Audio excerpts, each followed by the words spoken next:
concentrado en el dolor neuropático, que se podría dividir en dolor episódico o dolor continuo. La neuralgia trigémino, clásicamente, porque sí hay subdivisiones de su clasificación, es un dolor episódico neuropático, ¿okay? Y es un dolor realmente horrible. Es un dolor en una escala 0 a 10 que el paciente le dice que prefieren estar muerto que seguir con este tipo de dolor. Y de hecho vamos a ver algunos videos. Hablando de su relevancia, la neuralgia trigémino es, cuando se compara con otro tipo de neuropatías, es muy rara. Y según la Asociación Americana de Dolor Facial, la mayoría de los pacientes pasan 4 años y también 5 clínicos antes de llegar a obtener un diagnóstico y tratamiento. No quiere decir que solamente porque llegan al endodoncista, al neurólogo, neurocirujano, especialista en dolor facial. Eso quiere decir que llegan a una persona que le dan el diagnóstico correcto y el tratamiento adecuado. Entonces, 12.6 personas de 100,000, eso es lo que tiene la neuralgia trigémino, es muy poco. Y la mayoría de los pacientes, cuando vayan con endodoncista o con otro tipo de médico tratante, podrían equivocarse de diagnóstico, hacer un tipo de tratamiento y el paciente no regresa, entonces no hay continuación. No sabemos que no era el diagnóstico correcto, ¿sí me entienden? Entonces, ver un caso de neuralgia trigémino en nuestra consulta de práctica general sí está. Y no es algo nuevo realmente. La neuralgia trigémino, hay muchos ejemplos, como pueden ver en la pantalla, y eso me hace demasiado interesante porque cómo puede ser que con toda nuestra tecnología hacemos estos diagnósticos, pero las personas en el año 1100 podrían entender que había algo fuera de lo normal, sin tener estudios radiográficos, sin tener resonancia magnética, esas cosas. Y Nicolás Andrade en 1756 fue el que utilizó la palabra tic douloureux, y es un médico francés, y adelante vamos a ver un video a lo que se refiere. ¿Okay? Y por su definición, existe una asociación del estudio de dolor internacional, y es un dolor demasiado fuerte, normalmente unilateral, que se siente como puñaladas o descargas eléctricas en una distribución o más del quinto par craneal, que es el nervio trigémino, que realmente se considera como el nervio del odontólogo porque lo anestesiamos diario, ¿no? Y también la Sociedad Internacional de Cefalgias. Ayúdame, doctora, no puedo hablar. Sí. Entonces, muy semejante, pero también añadieron la idea de un estímulo que no debería, por decir, resultar en una reacción dolorosa, sí lo hace, por decir, lavar la cara, afeitarse, maquillarse, etc. Y a veces los pacientes que tienen neuralgia trigémino lo han dicho como el dolor de suicidio, y ha habido casos en la literatura donde si el paciente no llega a obtener alivio y desafortunadamente se suicida. Sí.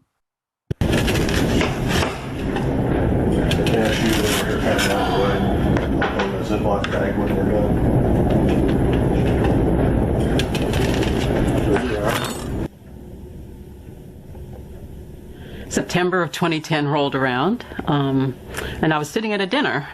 All of a sudden, this tidal wave of pain rolled through the left side of my face.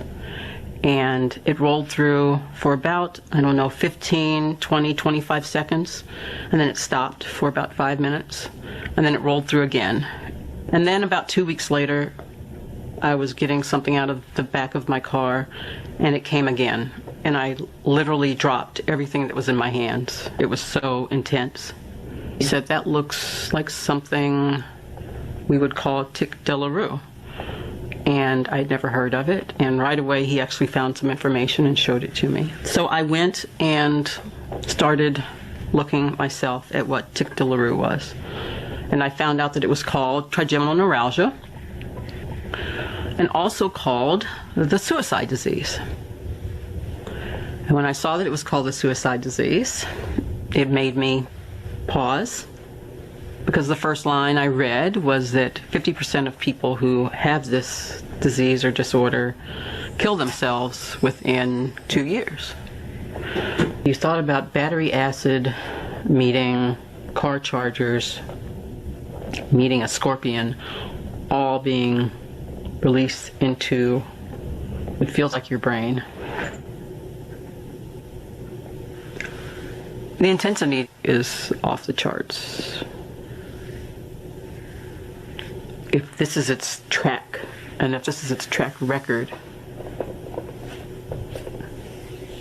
what happens when it gets worse?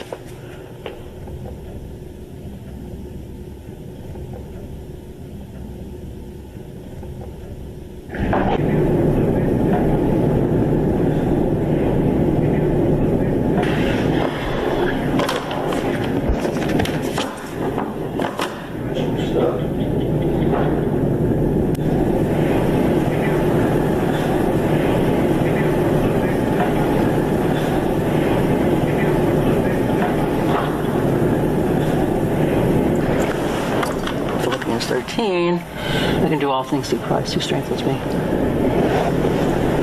Oh. So. Okay. All right. Oh. Get you. Just breathe through, sweet. Just breathe through.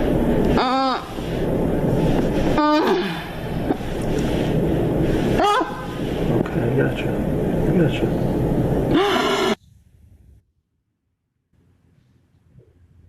Bueno, ¿Es más común en mujeres la neuralgia del trigémino? sí, sí, es más común en mujeres.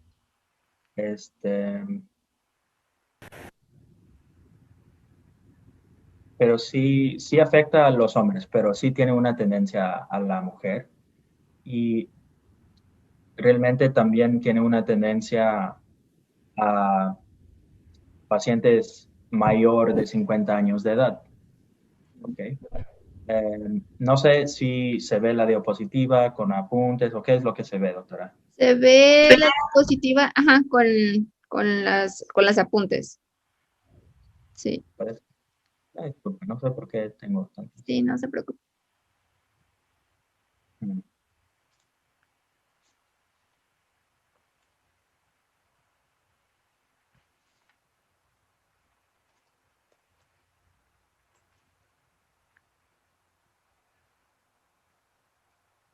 Ahora, Sí, ya se ve completa. El y video que vimos de la paciente, lo que ustedes hacen es mejorarle, pues, que tenga una mejor calidad de vida, porque en realidad, pues, con 100, 150 episodios no pueden hacer nada, no pueden trabajar, no pueden tener una vida normal. de hecho, algunos pacientes nos llegan discapacitados. Ya llegan con permiso de su trabajo de no ir debido a tanta dolor que tienen. Y Sí, estos episodios a cada paciente dura segundos hasta minutos. Pero también, como vieron en el video, este tic doloroso donde la paciente se movía o vieron un movimiento, espasmo de la cara, después de eso hay un dolor que no es punzante ni así, es más difuso. Y este tipo de dolor también es parte de su característica.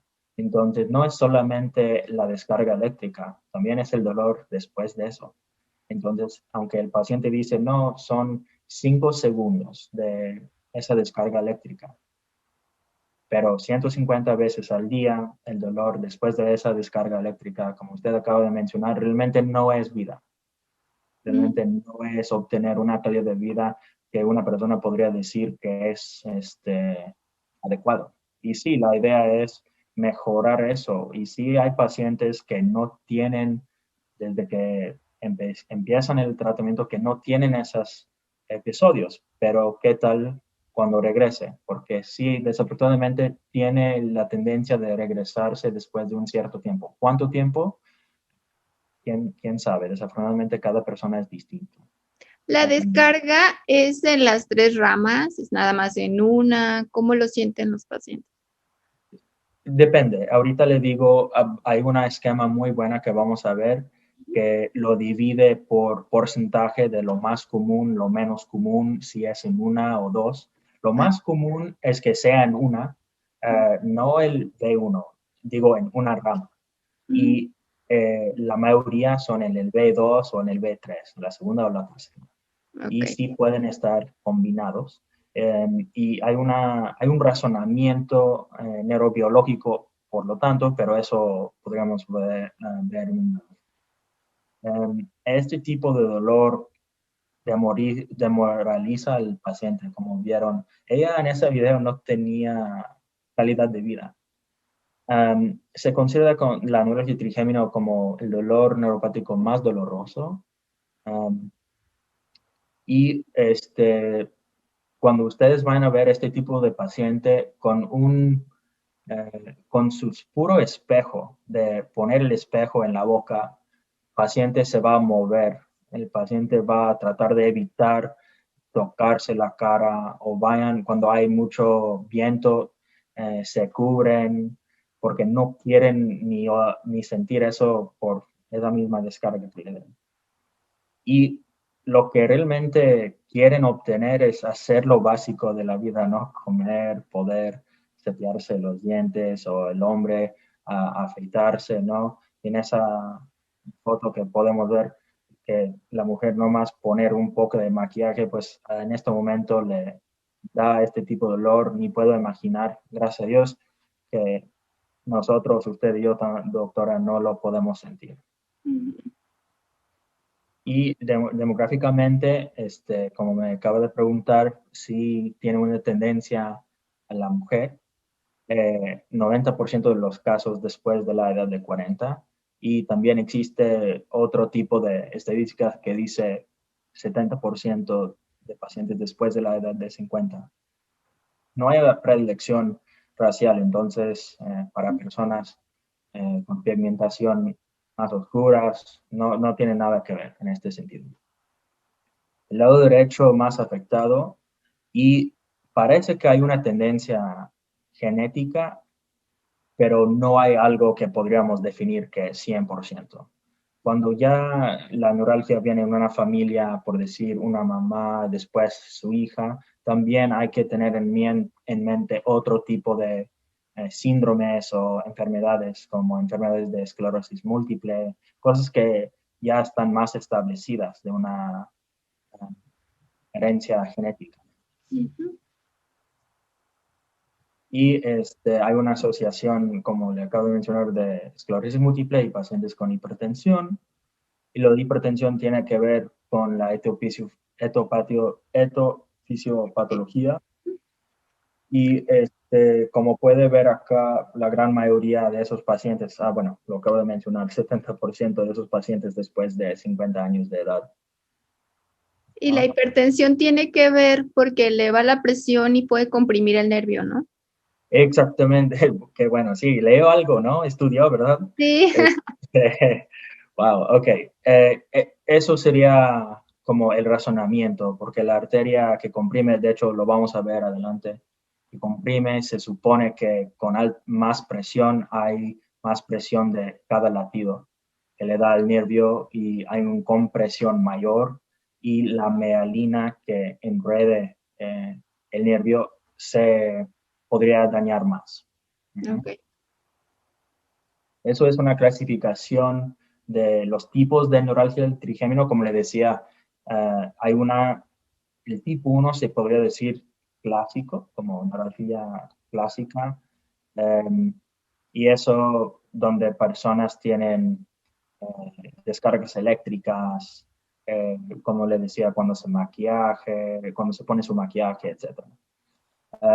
Pero también con este tipo de subclasificaciones podría complicarse demasiado. Entonces, yo diría que para el día de hoy, lo más importante, paciente que llega con ese tipo de queja, de dolor punzante, ¿no?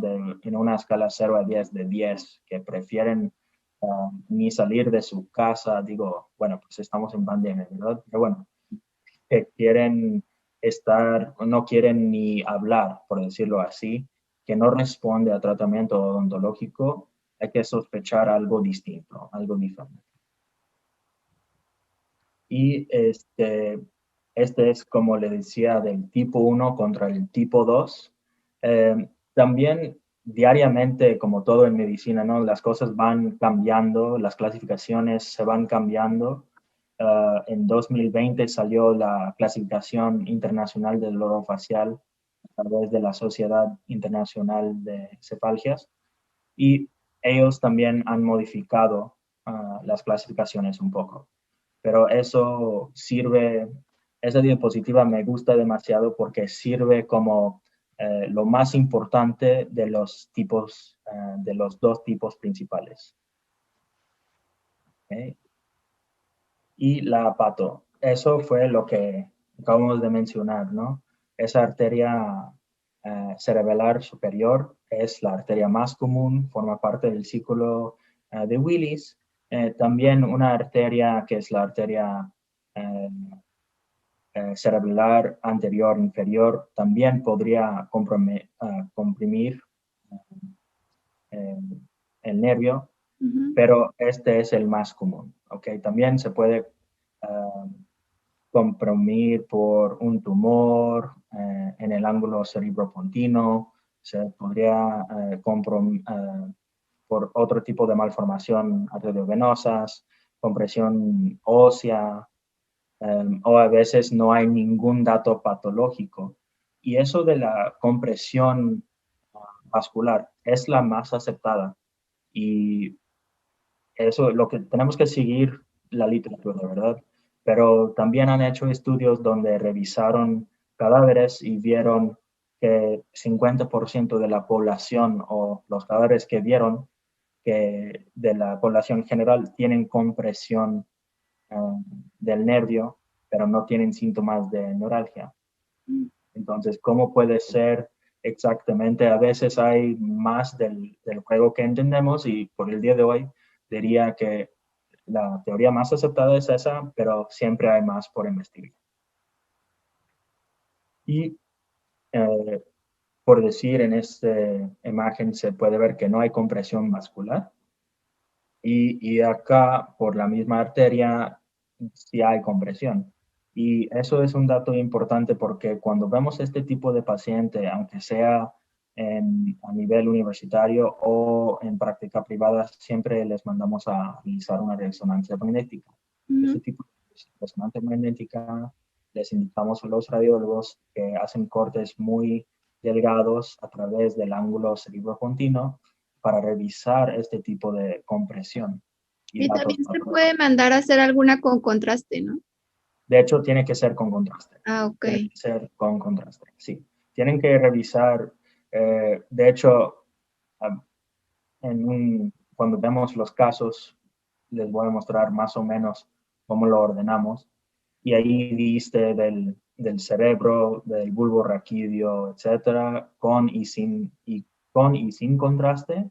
Y en todos los aspectos hay que revisar esas estructuras anatómicas que podrían involucrarse y revisar que no hay ningún tipo de tumor o otro tipo de proceso patológico. Y esos son puntos, zonas de gatillo. Como podemos ver, eso es donde el paciente pues se cepilla, se afeita, se maquille, pues.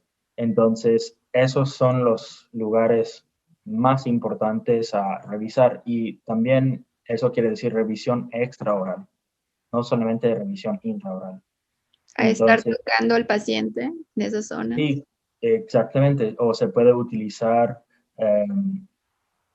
un poco de algodón Ujú. y en un examen de los pares craneales se podría tocar los dos lados a la vez de cada rama.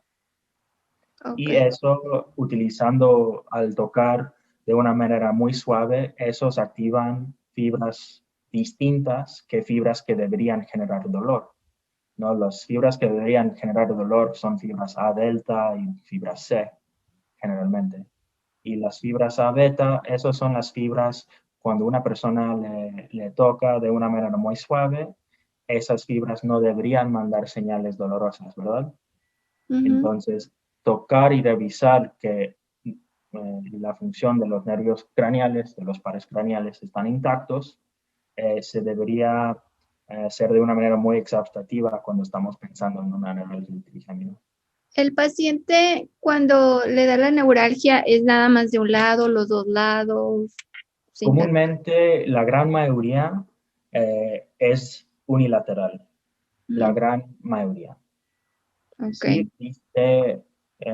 sí existen pacientes que lo tienen de una manera bilateral. Y aquí en esa diapositiva se podría observar, ¿no?, que el B2 es lo más común y el B3 el 30% de los casos. Ujú. El B1 solamente 4%, pero también puede afectar de dos ramas, por decir el B2 y el B3 o el B1 y el B2. De ¿Pueden estar hecho, los tres o no? Es raro. yo no he visto nunca he visto que afecta a los tres. Yo no sé si sería buena idea decir que no puede pasar, pero yo nunca he visto paciente con los tres, pero Puede eh, pasar. Ujú. Poco común. sí, bueno, A lo y mejor de puede los dos, ¿cómo? que a lo mejor puede ser muy poco común. Sí, sí, Un sí, caso por ahí. sí, posiblemente. Ujú. Y de manera bilateral, eso debería como, ¿cómo lo podría decir? Eso, si un paciente me dice que tienen este tipo de síntomas de una manera bilateral, eso me llama la atención mucho. No es muy común que lo tienen de una manera bilateral desde un inicio. Sí, sí existe casos. Y de hecho, un caso que tuve el día de ayer, la paciente la tiene en el lado izquierdo, obtuvo neurocirugía y un par de años después tenía mismos síntomas en el lado derecho. Pero cuando es bilateral, eso es una historia común, por decir, lo tienen en un lado, después lo tienen en el otro. Pero si se presenta con los dos al mismo tiempo, eso debería llamar la atención. Ok. Más que nada sería de una manera patológica. Pero sí, puede pasar. Diagnosis diferencial con la neuralgia trigémino. Realmente dolor odontogénico, dolor que se presenta en la boca, 100%, no 100%, pero una gran cantidad hay que verificar que no proviene del diente. La gran mayoría de los dolores que se encuentran dentro de la boca y también alrededor de los labios, cerca del seno maxilar, cerca de la nariz, proviene de los dientes y hay que verificar que no proviene de él. Sí, Por hay lo que descartar. tanto, sí, claro, y por lo tanto, el odontólogo general, endodoncista, periodoncista, son expertos en este tipo de dolor. Entonces, más que nada, hay que estar 100% seguro porque si le digo, me ha tocado, y cada quien hace errores, ¿no? Me ha tocado pacientes que están tomando medicamentos para el neuralgia trigémino y el dolor es una muela de juicio o Ujú. es un absceso o fístula o como Una lo quieren decir. infección, sí. Sí, sí me ha pasado. Y también estoy seguro que a cada quien que practica en este ambiente han cometido el error de diagnosticar neuralgia trigémino cuando es dolor odontogénico o al revés. Nadie es perfecto, ¿verdad? Sí. Y también dolor miofacial y dolor de la articulación temporomandibular. Recordando un poco la anatomía, la articulación está inervado por B3, la tercera rama del nervio auriculotemporal. El Ujú. nervio auriculotemporal, la dermatoma empieza acá y va hasta la mitad de la cara, al nivel del mentón. y este nervio inerva 95% de la misma articulación. Y el B3, sus ramas anteriores y posteriores, es una unidad compleja y podría ser tipo dolor heterotópico, eso quiere decir dolor referido, dolor donde el sitio del dolor no es igual que el origen del dolor. Entonces, estoy seguro que si has visto pacientes que tienen dolor, no sé, en el diente 36, pero resulta que el diente afectado es el 26. Sí, se irradia el dolor. Exactamente, entonces dolor de los músculos o de la articulación también podría causar dolores breves, dolores prolongados, etc. Todo este tipo de dolores, esas cefalalgias autonómicas del trigémino son dolores muy específicos, son dolores de cabeza que tienen ciertas características muy reconocidas y hay que estar seguro que no estén dentro de la clasificación de ellos porque su tratamiento es completamente distinto al tratamiento para la neuralgia del trigémino. Okay. Una cefalalgia muy común, no muy común, pero muy reconocida, es un dolor de cabeza que se conoce como cluster headache. Es un dolor que el paciente igual, hay casos en la literatura donde el paciente también se ha matado y es un dolor de cabeza demasiado intenso. Hay signos autonómicas, el paciente va a estar corriendo en su cuarto, hasta pegándose. Es muy feo, es muy feo. Entonces, signos, síntomas clínicas y llegar a un diagnóstico diferencial es demasiado importante. Y equivocarse se podría perdonar, pero hay que trabajar lo mejor que se pueda para evitarlo, ¿no? Sí.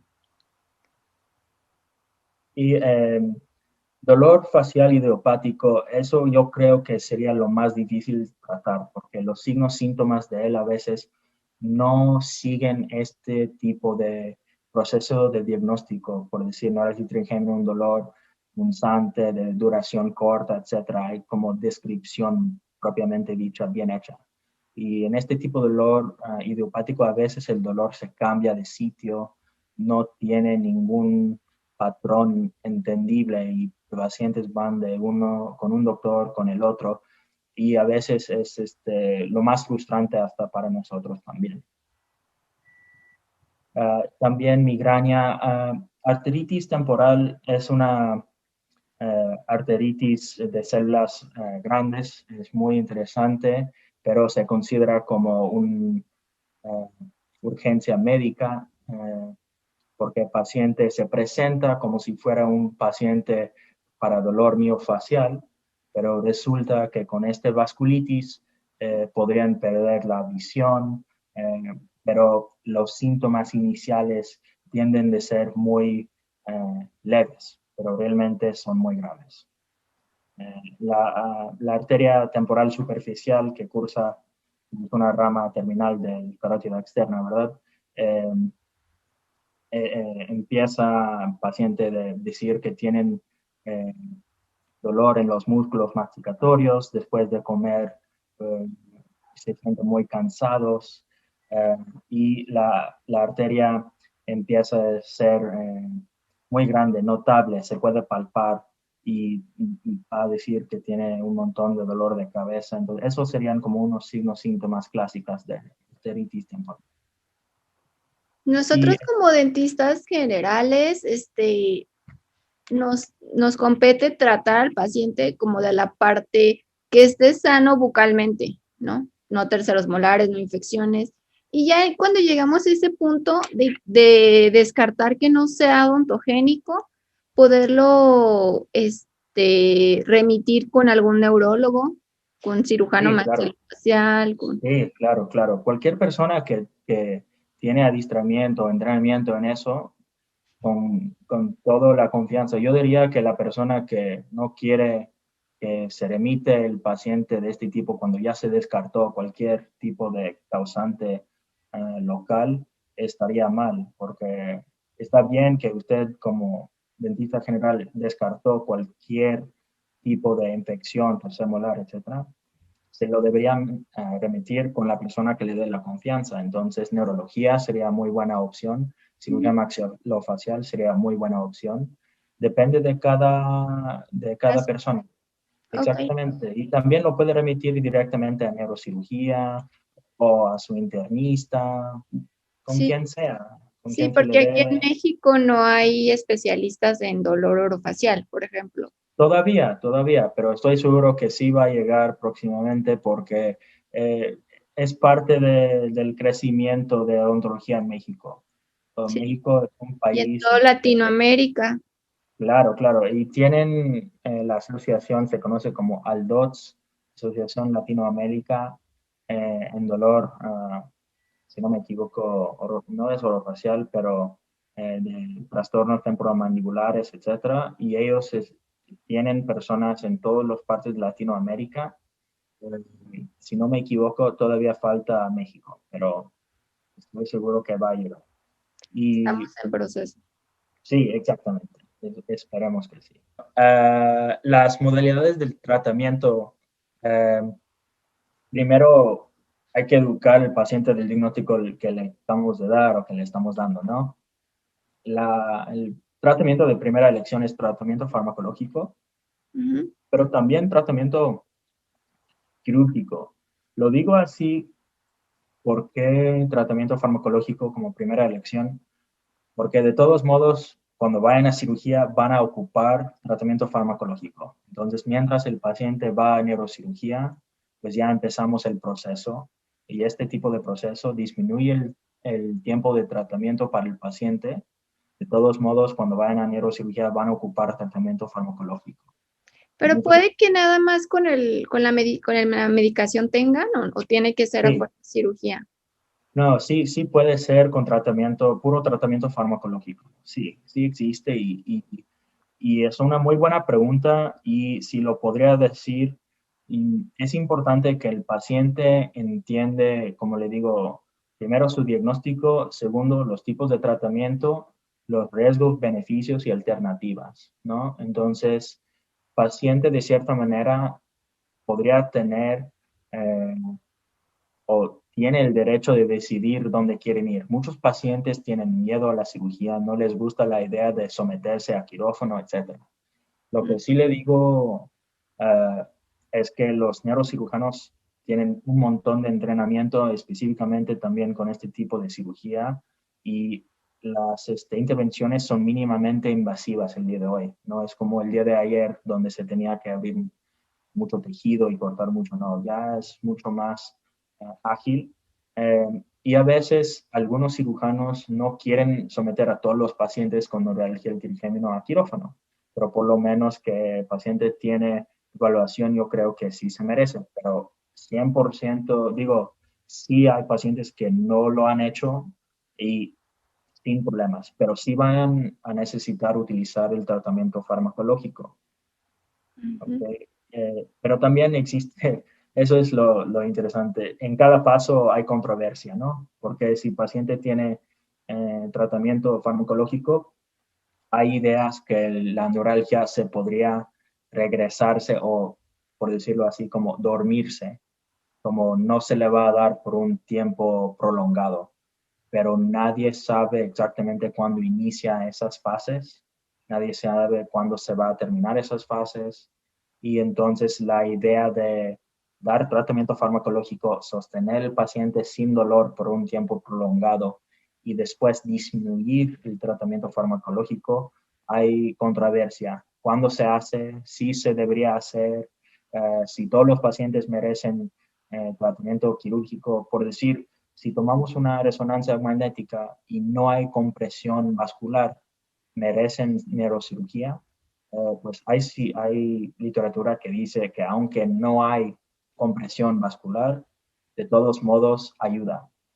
Pero también hay literatura que dice que no se debería hacer porque hay un montón de costo médico, es riesgoso, etc. Entonces, hay que encontrar el balance, ¿no? ¿Y la medicación puede llegar a ser de por vida? Sí, sí. Ujú. Sí, eso es como lo que le decía, que hay diferentes ideas con el tratamiento. Mantener el paciente de por vida con el medicamento o después de un cierto tiempo empezar a reducir la dosis, a ver si el dolor regresa o no. Como hay muchas ideas. En eso del dolor crónico no hay algo que uno podría decir 100% es así. Todos los pacientes se hace A, B, C y D. A veces no se puede por razones, por miles de tipos de razones, ¿no? Eso de un bloqueo del nervio trigeminal es un bloqueo que estamos haciendo en UCLA y también en la práctica privada, donde llegamos a utilizar una aguja y llegar por debajo, por decir, por cerca del base de cráneo, a dar inyecciones al B2 y al B3 próximamente de su salida del cráneo. Y es un muy buen tratamiento, específicamente al inicio del tratamiento y también cuando pacientes tienen un momento donde el tratamiento no se le está haciendo tan efectivo. Es decir, el dolor se está haciendo un poco más fuerte mientras aumentamos la dosis de medicamento. Y esos son procedimientos que podríamos realizar en la clínica y o si el paciente prefiere ir con neurocirugía o radiología intervencional para utilizar como fluoroscopía, etcétera, también es válido. Ustedes en UCLA que están inyectando, ¿qué es lo que se inyecta? Bueno, depende de cuál técnica vaya a leer, pero generalmente es anestésico local con esteroides. Ah, ok. Y eso le da algunos meses al paciente de Depende. Realmente, cuando algunos pacientes con que lo he implementado, lo tuve que hacer cada semana y después como una serie, por decirlo así. Y cada semana, por decir 3 a 5 veces, y después obtuve en un paciente 3 meses, en otro paciente realmente no mucho, en otro paciente era suficiente ese bloqueo, pero solamente por la semana. Entonces, mientras le estaba aumentando la dosis del medicamento, del fármaco, porque no podría dar el fármaco así todo de un día a otro, pues nos da como tiempo de descanso mientras el medicamento se llega a obtener su efecto. ¿Y es una técnica nueva? No, realmente no es nueva. Realmente no es nueva. No más que a veces cada departamento o cada doctor lo implementa de una manera distinta, ¿sí me entiende? A veces no lo hacemos, a veces uno no se siente cómodo, a veces no tiene chiste, por decirlo así. Entonces es algo que hemos implementando en los últimos 4 o 5 años, pero no es nueva así tal cual. Ok. Esos son los medicamentos para que yo diría los mejores, por decirlo así, de primera lección. Y es un esquema que alguien podría utilizar como guía, ¿no? Pero no todo es así correcto. La dosis que dice aquí en la tercera renglón de carbamazepina, por decirlo así, de dosis máxima de 1200, eso sería tratamiento de primera elección. Pero carbamazepina es un antiepiléptico, oxcarbazepina igual, antiepiléptico, baclófeno es un relajante muscular que trabaja sobre receptores GABA tipo B, gabapentina, pregabalina, lamictal, esos son antiepilépticos generalmente. Y acá las guías de primera elección, tercera elección, y primera, segunda y tercera elección. Muchas personas les gusta mucha gabapentina, tiene un perfil de efectos secundarios mínimos cuando se compara con carbamazepina y oxcarbazepina, pero como puede ver es realmente de tercera elección. A veces se utiliza como medicamento que adjunte, que añadamos, no es de primera elección, ¿no? Pregabalina lo aumentamos o lo sumamos con el tratamiento de primera elección para un efecto de más, por decirlo así. No sé si me explico. Sí.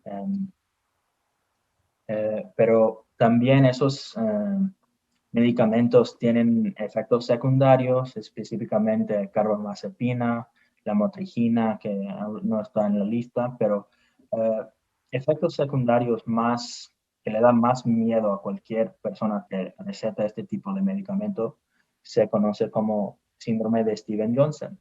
Y el síndrome de Stevens-Johnson sí es muy rara.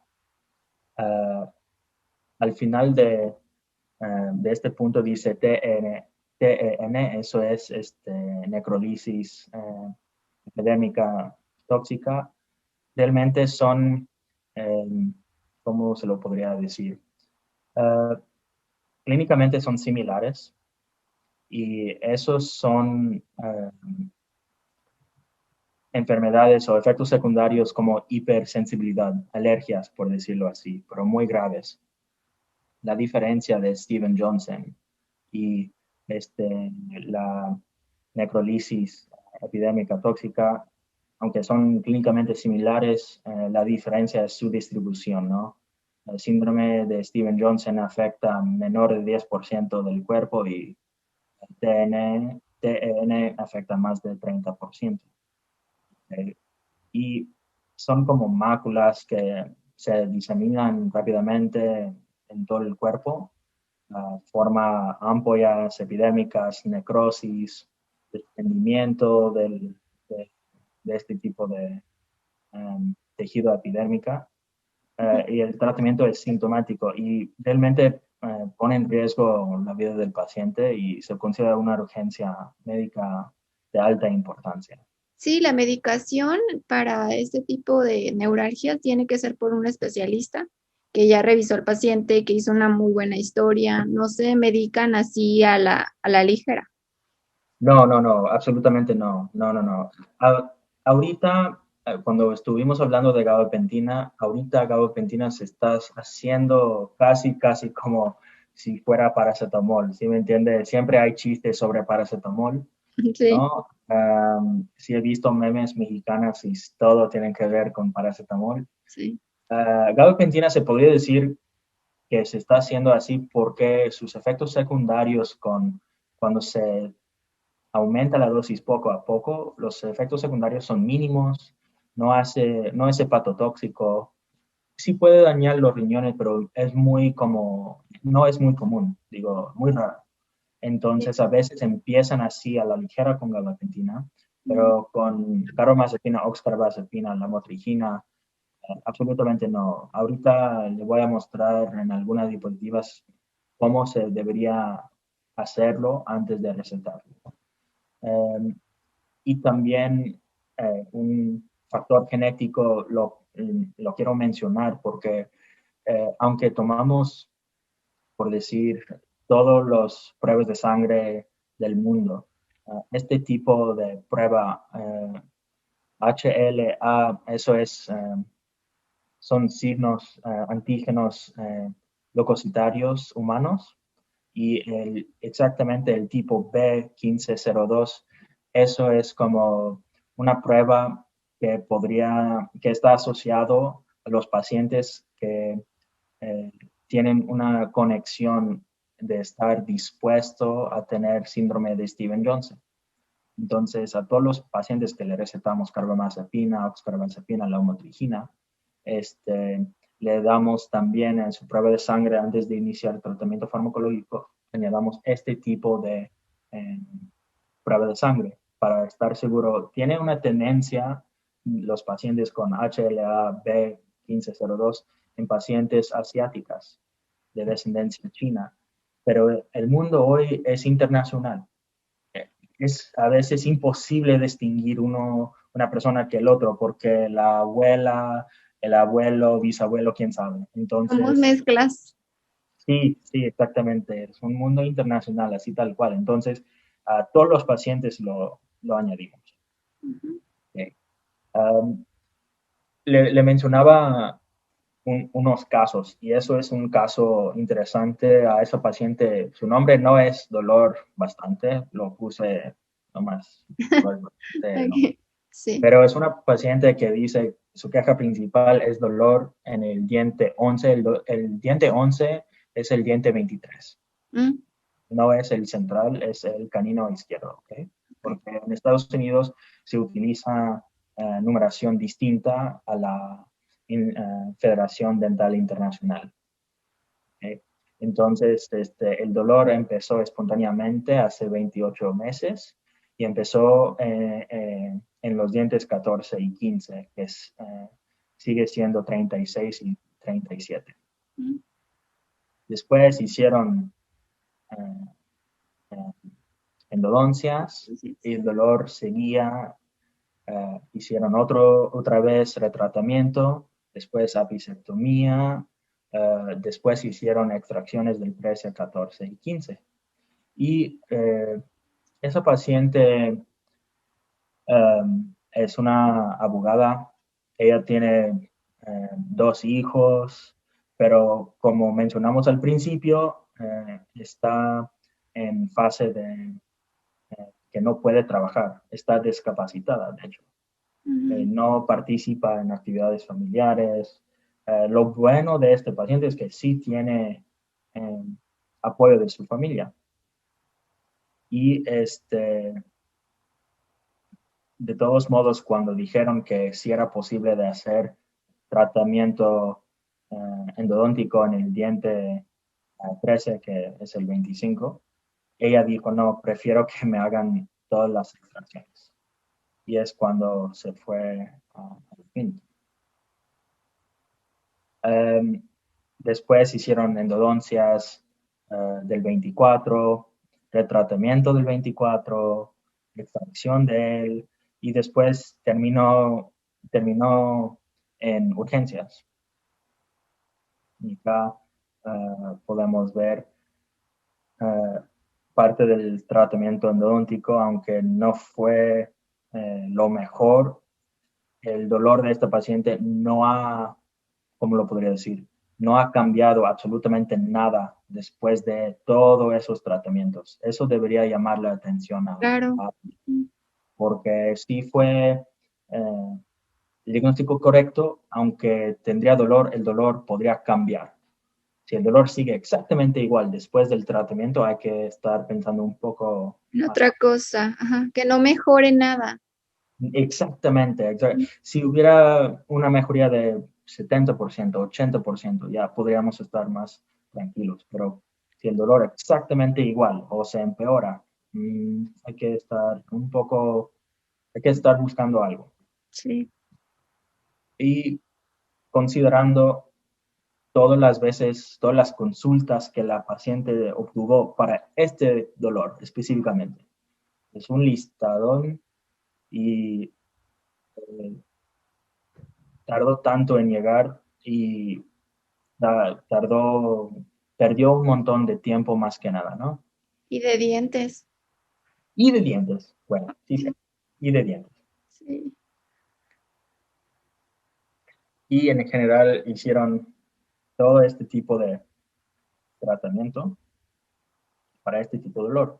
Entonces, cuando estamos hablando de tiempo, también todo el dinero que el paciente tuvo que gastar y también toda esa responsabilidad a la asociación médica. Me refiero a todos nosotros, no solamente al endodoncista, ni al maxilo, ni al internista, ni al psiquiatra, a cada persona.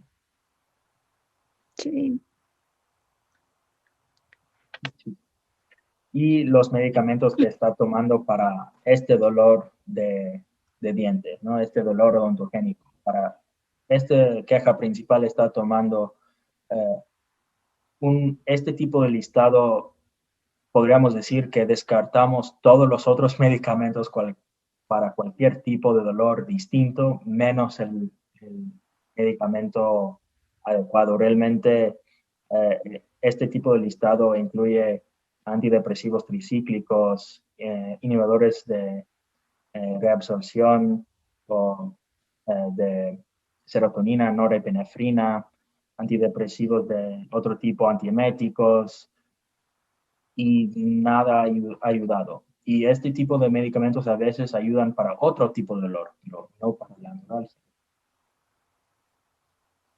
Entonces, para ella su dolor estaba, cuando se presentó con nosotros, cerca del diente 11, por el lado distobucal.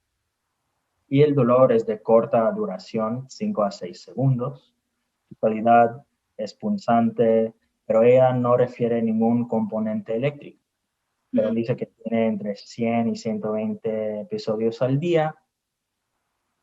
Y eso es donde está difícil. Lo siguiente es que le molesta cuando toma cosas frías, calientes, cuando habla, cuando mastica. Esos son, cualquier persona podría pensar que es dolor odontogénico, ¿no? Es clásico, ¿no? Que le molesta, pero el viento de aire, un poco diferente, ¿no? Nadie le ha ayudado, pero también algo que confunde al doctor tratante es que cuando se utiliza anestésico local, se quite todo el dolor del paciente. Y eso es lo difícil de la neuralgia porque sí responde al anestésico local, sí se quita. Entonces el paciente dice, tengo dolor en este diente, se hace pruebas de vitalidad, etcétera, hay dolor, se anestesia, ya no hay dolor. Entonces, pues proviene del diente. Entendiblemente, Sí. eso es clásico. Entonces, ¿cómo manejamos esos pacientes? Ya pensamos es una neuralgia, por decir. Entonces, lo primero es le mandamos a realizar laboratorios, ¿no? Este tipo de laboratorio revisa una gran cantidad de ideas importantes, pero también cada laboratorio es un poco distinto.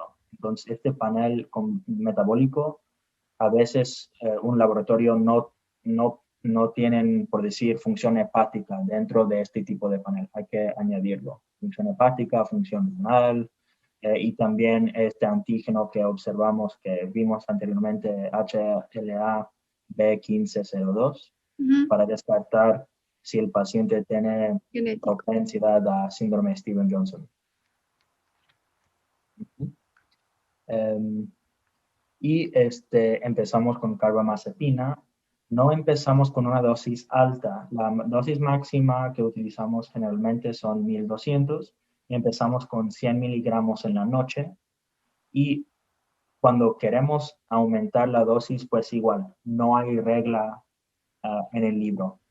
Podríamos empezar 100 miligramos en la noche por 3 a 5 días, después aumentar 200 en la noche, 3 a 5 días, o después empezar con 100 2 veces al día. Sí, sí me entiende que no Varía en hay, cada paciente, ¿no?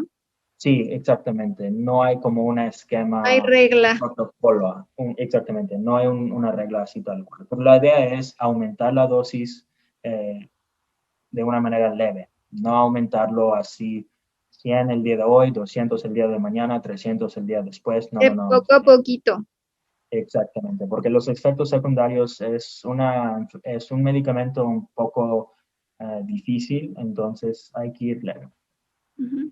Y mandamos a los pacientes a su resonancia magnética con y sin contraste y especificar al radiólogo que queremos que revisen y descarten cualquier tipo de patología en la fosa posterior, ¿okay? Porque el bulbo raquídeo donde se queda en la fosa posterior del cráneo es donde podríamos observar compresión o otro tipo de patología, ¿de acuerdo?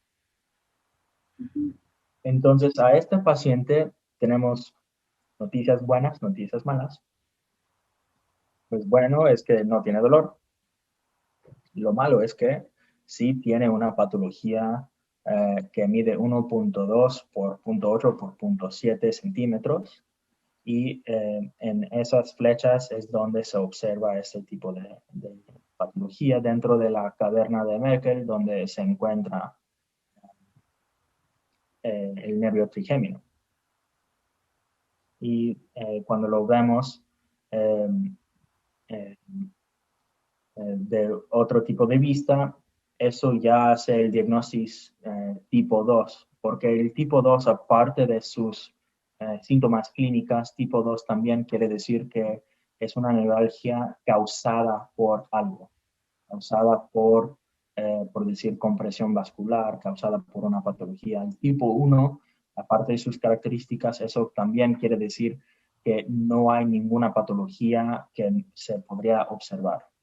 ¿Okay? Entonces, también tipo 2 es tipo secundario, ¿no? Un neuralgia secundario a una patología o compresión. Entonces, la mandamos a neurocirugía y ellos realizaron cirugía con algo que se conoce como Gamma Knife o radiocirugía estereotáctica. Es muy precisa, es muy buen elemento a tener para este tipo de paciente. No se decidió realizar descompensación microvascular, por decir, levantar la arteria que comprime el nervio, porque en su caso no fue la arteria que estaba comprimiendo el nervio, más bien era una patología. Entonces, ¿por qué es tan importante este caso? Por decir, porque el manejo, el camino de manejo adecuado era desde el odontólogo, porque se presentó con nosotros primero. Me duele el 11, pero al principio le dolía el 13 o el 14 o el 15 y por lo tanto se acudió con el dentista general. Y hay otros tipos de fuentes de dolor que también se podría sentirse en los dientes, por lo tanto, como hablamos del dolor heterotópico, el dolor referido, el dolor donde el sitio no es exactamente igual que el origen del diente, ¿no?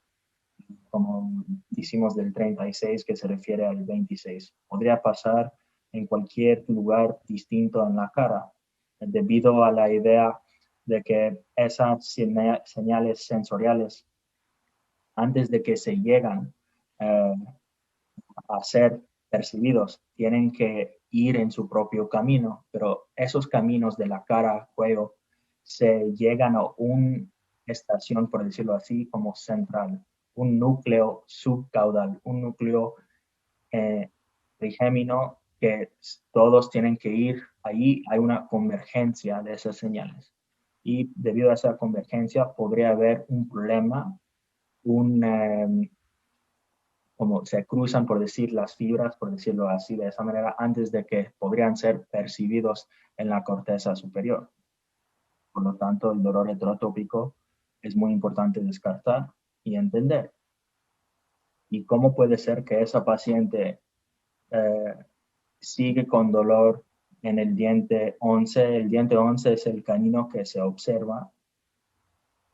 No hay ningún problema dental, endodóntico, pero nos refiere a un dolor así como vimos, entonces hay que sospechar algo.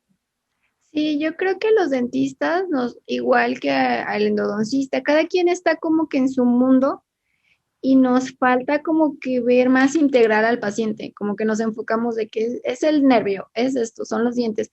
Nos falta ver un poquito más allá de la caja, de que pueden ser muchísimas cosas y que a fin de cuentas el paciente es un ser completo y pueden ser muchísimas más estructuras que están alrededor.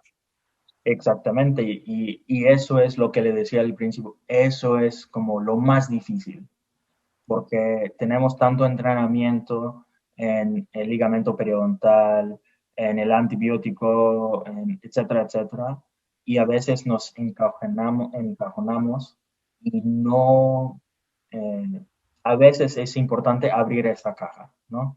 Sí. No siempre, y como le digo, sí es raro esa patología, esa enfermedad, pero sí es importante tenerlo en mente. Y conocerla. Ahorita que todos los que están viendo este video, pues están conociendo algo nuevo y están entendiendo que existe. Creo que el conocimiento es poder. Claro, 100%, claro. Eso es. Espero que sí sirve de algo. Si no me equivoco, este es el último caso. Es una paciente, le puse el nombre de Olga, muy buena paciente, 57 años de edad. Y parecido en el sentido, por decir, una escala de 0 a 10 de 10, dura 6 a 15 segundos. Pero a ella sí le da esas descargas eléctricas. Y sí se le da 120 a 150 veces al día. Y es espontáneo, igual, pero al tomar, a cepillarse los dientes, aumenta su dolor. Nada le ayuda, aunque tome analgésico, antibiótico, etcétera, no ayuda. Entonces, con esos signos clínicos empezamos algo similar, le mandamos a laboratorios, empezamos carbamazepina y la mandamos a hacer su resonancia magnética, y la tuvimos que mandar a neurocirugía también. Bloqueo trigeminal a ella hicimos un par en el transcurso de que pudo obtener su cita en neurocirugía. El plan de tratamiento con acupuntura es algo interesante porque, como acabamos de mencionar, tener la caja abierta, ¿no? A veces nos encajonamos en el tratamiento de medicina en el oeste, pero estar abierto de que posiblemente hay algo que está fuera de nuestros conocimientos en el lado oeste, no creo que daña nada. Y realmente acupuntura como tratamiento es muy conservador. Entonces, aunque uno cree o no cree, si el paciente lo quiere tratar, realmente no estamos utilizando bisturí, no se corta nada, no se talla ningún diente. Si el paciente quiere tratar esto, no estoy en contra. Son otras opciones complementarias. Exactamente, exactamente. Y muchos pacientes dicen que sí ayuda para otras cosas. Nunca me ha tocado un paciente que se ilusiona con acupuntura, pero si mi paciente me pregunta que lo quieren tratar mientras le damos medicamentos, mientras le van al neurocirujano, yo no tengo ningún inconveniente, pues. Claro. En este paciente sí encontramos compresión vascular por esa arteria cerebral superior. Y esas imágenes tipo fiesta son muy bonitas y muestran muy bien exactamente cómo están compresionando, cómo Por esa un arteria tumor, está. ¿verdad? Exactamente. Mm. Ella se muestra exactamente la arteria, su relación eh, en el lado derecho. Y esas imágenes y esquema muestra cómo es esa compresión en esa paciente. Y no para profundizar de más, pero como el nervio, su localización de esas fibras que,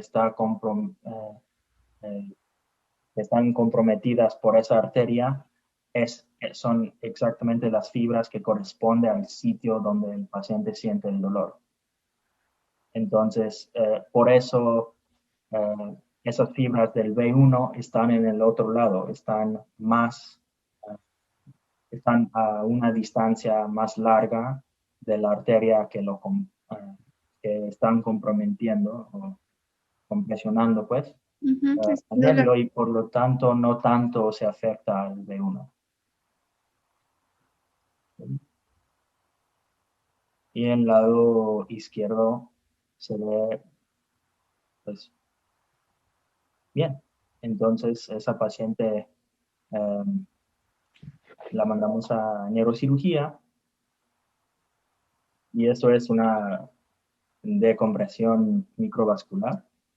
Entonces, aquí se observa la arteria del nervio y lo que se pone entre sí es un pedazo de teflón, o si uno lo quiere pensar como un colchón, por decirlo así. Y es una cirugía muy bonita, es una cirugía... Es muy chiquita, ¿no? Es muy conservadora.